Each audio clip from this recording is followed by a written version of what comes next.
Hello friend, आप सबको INSAS education में स्वागत है। तो हम लोग इससे पिछले वीडियो में क्लास 10th बायोलॉजी का अति लघु उत्तरीय प्रश्न हल किए थे, पहला चैप्टर का। तो आज मैं लघु उत्तरीय प्रश्न आसानी से हल करने वाले हैं। इसमें टोटल 13 प्रश्न हैं, जो 13 को आज हम आंसर आसानी से देने वाले हैं।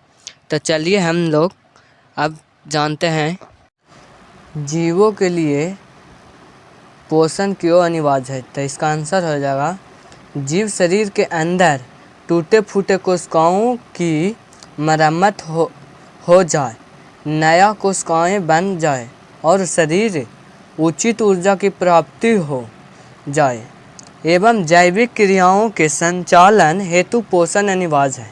दूसरा क्वेश्चन है, पोषण की परिभाषा देते। इसका आंसर हो जाएगा, वह विधि जिससे जीव पोषण तत्वों को ग्रहण कर उनका उपयोग करते हैं वह पोषण कहलाता है।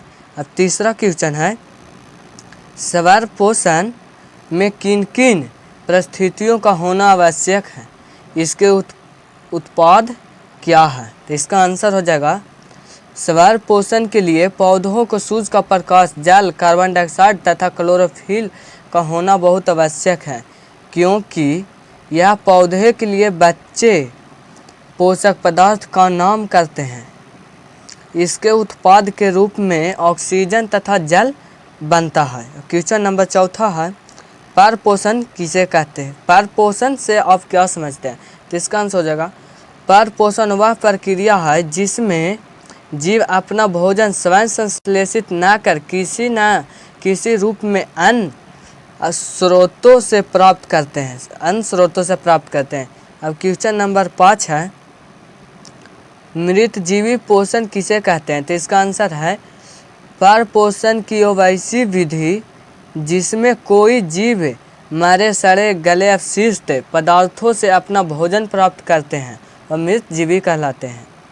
अब छठा नंबर क्वेश्चन है, परजीवी पोषण क्या है। तो इसका आंसर है, परपोषण की वैसी विधि जिसमें कोई जीव अपने सारी आवश्यकताओं को पूरा करने के लिए दूसरे शरीर के भीतर निर्भर रहकर अपनी जीवन की सारी आवश्यकताओं को पूरा करता है वह परजीवी पोषण कहलाता है। अब क्वेश्चन नंबर 7 है,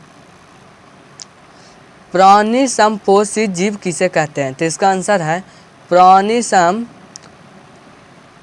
की वैसी विधि जिसमें कोई जीव ठोस या द्रव्य रूप में अपना भोजन ग्रहण करने की विधि द्वारा ग्रहण करते हैं वह प्राणी समपोषी कहलाते हैं। क्वेश्चन नंबर 8, प्रकाश संश्लेषण से आप क्या समझते हैं। कि इसका आंसर है, हरे पेड़ पौधे में होने वाली वैसी जीवक रासायनिक अभिक्रिया जिसमें पौधे मिट्टी से जल एवं खनिज लवण लेकर वायुमंडल में CO2 यानी कार्बन डाइऑक्साइड जल ग्रहण करते हैं और सूरज के प्रकाश की उपस्थिति में क्लोरोफिल की सहायता से पत्तियां अपना भोजन तैयार करती है। इस पूरी प्रक्रिया को प्रकाश संश्लेषण कहते हैं। क्वेश्चन नंबर 9 है, पत्तियों को प्रकाश संश्लेषण अंग क्यों कहा जाता है। तो इसका आंसर है, पौधों में पत्ते ही वह विशेष अंग है जिसमें क्लोरोफिल प्रचुर मात्रा में पाया जाता है।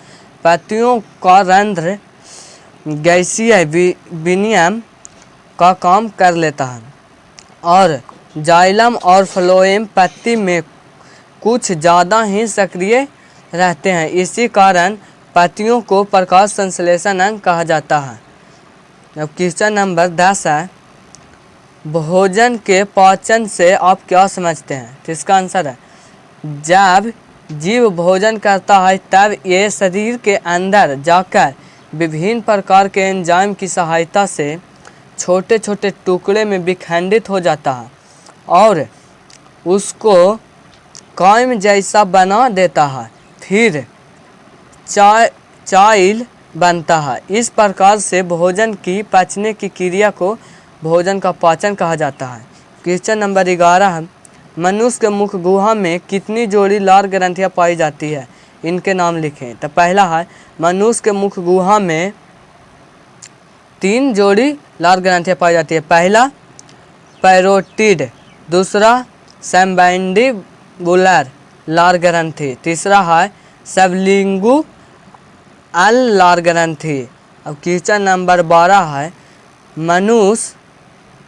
मनुष्य के अमाशय को कितने भागों में बांटा गया है, इनके नाम लिखे। तो इसका है मनुष्य के अमाशय को 3 भागों में बांटा गया। पहला कार्डियक, दूसरा पाइरोलिक, तीसरा फुंडिक। क्वेश्चन नंबर 13 है मनुष्य के छोटी आंत की लंबाई कितनी होती है। छोटी आंत 3 भागों के नाम लिखे, छोटी आंत के 3 भागों के नाम लिखे। तो इसका मनुष्य में छोटी आंत की लंबाई 6 सेंटीमीटर होती है। इसके 3 भाग, पहला ग्रहणी, दूसरा जेजुनम, तीसरा इलियम है।